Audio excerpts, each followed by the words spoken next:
Hi, it's Rich Hoffman here. There's only one rule in negotiations. One.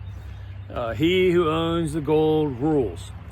And whatever form that you associate gold with, it could be having a bigger gun, having a better strategic position, having a better situation than the other person you're negotiating with, something they want that they're willing to talk about to get a piece of. Whoever has the value is the one who gets to set the terms. And the globalist policy has been horrible for a long time. And what we're seeing with the Trump administration, and speaking specifically of Pete Hegseth, I think he's doing a great job. I don't agree with Bill O'Reilly when he says that they're going to push him out of the job. Because they, being the administrative types of people, what we're at war with are the kind of administrators who have given America a deliberately poor position by giving away our gold to others so that we could show that the world was ruling equally towards a one world government. And that's when he gets rid of people in the Pentagon like Susan Rice, who have been there forever, advising poorly on many fronts, a lot of topics. Getting rid of people like that, which he just recently did, is how you solve a lot of the problems at the Pentagon, a lot of the wasteful defense spending that goes. We're not talking about troops and planes and tanks and all the cool physical stuff that gives you leverage on a battlefield or to prevent a battlefield engagement, because you have the gold represented in superior military might. And no one wants to mess with you. No one wants to have that fight because you rule through force, the potential of winning that engagement because you have better stuff. When you deliberately try to play it down and make it so that the gold you do have isn't worth so much, and you have people like Susan Rice who want to give it away so that people can feel more equitable in the world, you've got a bad policy. It's bad for in every way that you want to manage your whatever branch of government you're trying to manage. So when you have that kind of sentiment, of course, you have runaway costs, you have a less effective strategic position, and that is no way to run a Pentagon. So with Pete Hegseth being in his role, heading all that, we're far better off than we were. And this thought that the administrators that are always kind of sitting at their desk jobs and waiting out the new regime, you see it at every level of any kind of management organization. When you introduce a new factor, of course, all the long-termers, the hanger-oners, go to their separate corners and wait out the storm. And they figure they could sandbag any kind of policy changes until the new person runs out of gas. And in the case of government workers, especially at the Pentagon, it's a real problem in that they're so entrenched and they get paid so well to do so little that they can afford to kind of sit in the corner and throw paper airplanes at each other and not really do anything. And meanwhile, you have these political radicals, excessive progressives that get into these government jobs, and they figure they can wait out incoming administrations and they're going to wait out Trump. Well, a lot of those people who thought they were going to wait out Trump, holdovers from the Bush administration, and then kind of held their nose through Obama's years, those types of people are now 12 years into Trump because they thought Trump was going to go away at the end of 2020, and he's only his policies hung around. People stayed with him through 4 years of exile, and now he's back for another 4 years. For some of these people, this is a significant portion of their career, and they've been holding out for a long time, and they're starting to get a little worried, especially when Trump starts putting out hats that start saying Trump 2028. Hey, when's Trump going to go away so we can come out of our offices? Well, the answer is never, because we need to reform all those divisions, and we don't need people like Susan Rice undermining our positioning and the way that you deal with the rest of the world. And Trump has shown this. That's why The Art of the Deal is such an important book. And maybe he didn't realize it when he wrote it.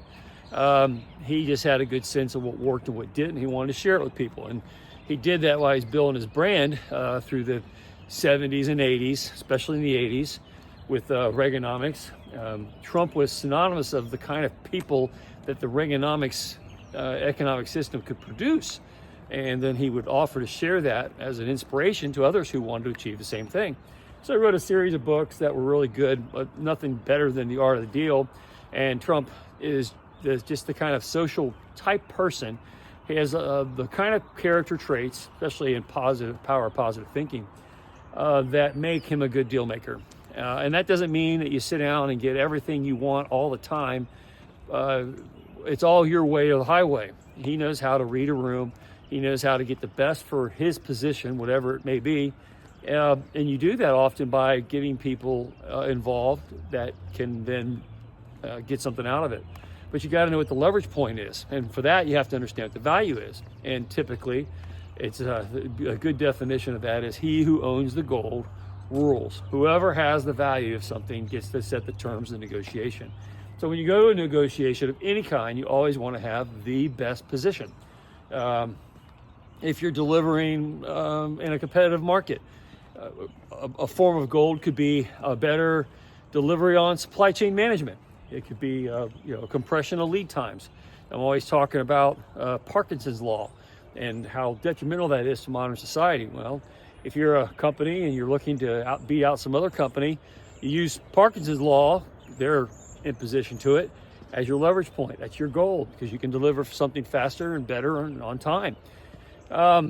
It may be actual value. You may have more money to throw into the pot. You may have better manufacturing techniques. If you're in the supermodel world, it's going to be the most attractive people. That's the form of gold, and you get to set the dictates.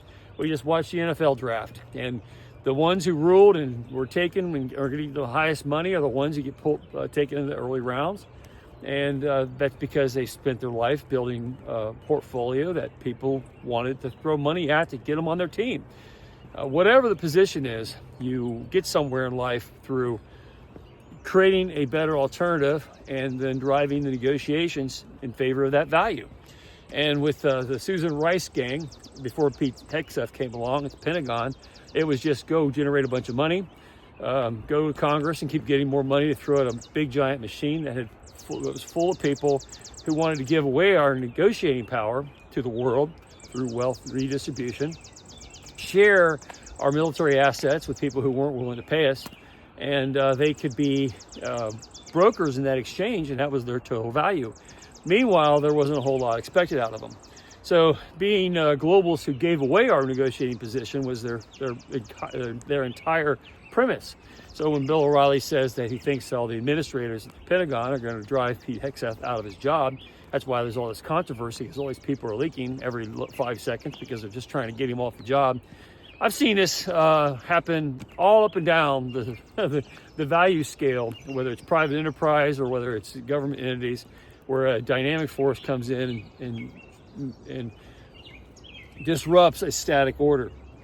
Certainly with why Pete Hegseth, as a communications person who worked at Fox News and was very well paid to do it and was good at his job, why he was ideal to be put into that job to be a disruptor. Because Trump understood that you had to get back to the value of what the Pentagon actually did.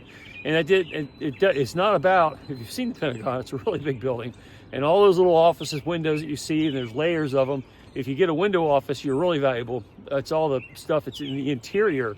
All those employees that work there, a lot of them, and I would say they're very highly paid, overpaid, and there's way too many of them to do work that really doesn't matter. They only matter if you're trying to give away your assets at a negotiating position. But if you function from strength, like I always talk about the gunfighter with his back to the room that goes to the saloon and doesn't worry about someone trying to assassinate him, because everybody in the room is plotting to find a way to get to know him because that person has a lot of value. Whether it's because you're faster with the gun or you knew how to shoot straight and more accurately, whatever it is you bring to the table, people don't typically kill off something if they think they can benefit from it in some way. And the best way to win a negotiating position is to show yourself as someone who has the better option. And people will negotiate with you to be affiliated with it. But when you give it away for free, like we've been doing at the Pentagon, and you have all these administrators who are holdovers from administration to administration who just sort of wait out their retirements at age 55, and then they spend the next 40 years of their life retired and rooting for liberal politics. That has not been a good system. So we needed a disruptor like Pete Hegseth to go in there, and he's doing a great job. And when Trump says he supports him wholeheartedly, it's because he is a disruptor to the system, and a communications guy that knows how to get the right stuff. Recruitment's up, which is what you want in the military, and he knows how to cheerlead on topics. He knows how to go and speak in front of Congress or the Senate or whoever he needs to talk to, or the media, because he was a media star. He's fully committed to the cause, and he's given people, the ground troops, something to believe in. He's great for all that stuff. He's not good for the administrators, but he doesn't need to be. We need to be getting rid of those administrators like Susan Rice's of the world. So I think it's wonderful. I don't think they're going to push him out. I don't think they'll be successful. I think that's why Trump picked him. And he's sticking with it. And as long as you stick with him and he doesn't do anything that really physically gets him in trouble, which he's too smart to do. The henpecking from the administrative state that's getting panicked because they're worried that he's actually going to stick around and reform the nature of the job back to the leverage point of he who owns the gold rules is what they're worried about, because their entire existence as administrators has been to give away the gold and weaken our negotiating position so that there'd be a reason for them to exist. But when you put the value back on having the thing that the world wants most, you find out you don't need 2/3 of those people in the Pentagon to broker the deal or to explain it away or to create spreadsheets that show hostile agencies all around the world looking to overthrow our government. When you're the one that has all the cards and all the gold that is ruling the world, you don't need to appease all those people. They have to come to you. And Trump understands that through the art of the deal, and that's the kind of Pentagon we're looking at in the future, for which they won't be a part of. So I see lots of positives coming out of this new Pete Hegseth Defense Department under the Trump administration, and I think it's only going to get better, not worse, because everybody involved on the Trump side understands that gold is the ruler of the world, and you don't have to appease all those little countries that have all their little problems because they don't have any gold. They have to come to you to get it, and as long as you understand that, you can win all those negotiations, and that's the art of the deal, and that's why Trump is who Trump is, and that's why Pete Hegseth in the duration of his time in that role is going to be gloriously successful. It's Rich Hoffman here. Share, subscribe, make tomorrow a better day. If you haven't read my book, The Gunfighter's Guide to Business, I think you'll love it. Have a good day. See you later.